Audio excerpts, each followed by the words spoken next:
السلام عليكم ورحمة الله وبركاته.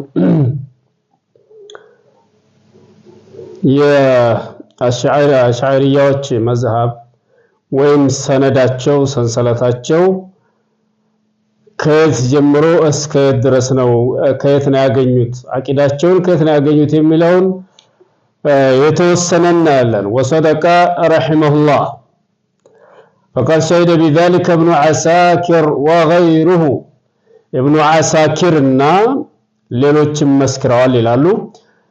وقد أخذ الجعد بن درهم جعد ابن درهم የሚባለው ይሄ የጀህሚያዎች ዋና አንዱ መሪ ነው። جعد የሚባለው ቢድዓተው ይሄንን ቢድዓውን በአላህ ሲፋት በአላህ ባህሪያት ዙሪያ ያገኘውን ቢድዓ ከማን ያዘው ከተባለ አንበያን ኢብኑ ሰምዓን አንበያን ኢብኑ ሰምዓን ከዚህ ነው ያዘው جعد የሚባለው ሰው።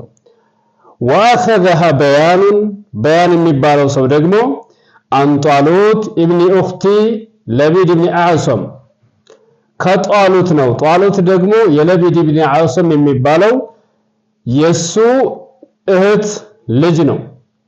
ከጧሉት ነው ያዘው ማለት በያን ከጧሉት። واخذها እንደዚሁም ደግሞ ያዛት ጧሉት የሚባለው ከማን ያዘ? አለቢድ ኢብኑ አዕሰም ለቢድ ኢብኑ አዕሰም የሚባለው الساحر الذي سحر النبي صلى الله عليه وسلم ነብዩ ሰለላሁ ዐለይሂ ወሰለም ላይ ድግምት ያደረገው ደጋሚ ነው።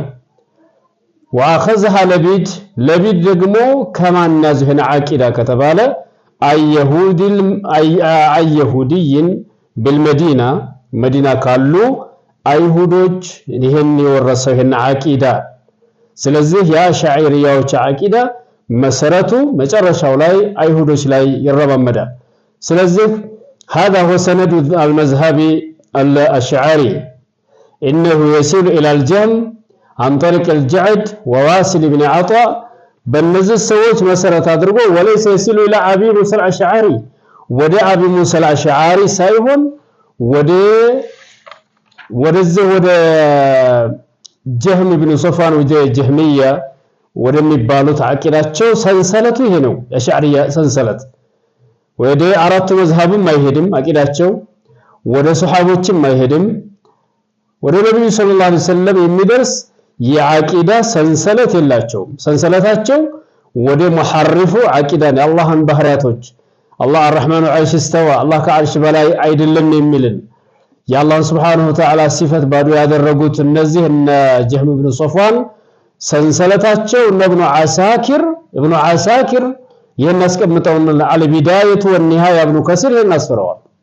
ስለዚህ የኛ ሰነዳችን ሰንሰለታችን የምትሉት አህባሾች ከየት አመጣችሁት? ይሄው የጀህም ኢብኑ ሶፋን መጨረሻ ላይ ወደ አይሁድ ነው አቂዳቸው ይሄዳልና ተውበት አድርጋችሁ ወደ ቁርአንና ወደ ሐዲስ እንድትመለሱ ጥሪ እናደርግላችኋለን።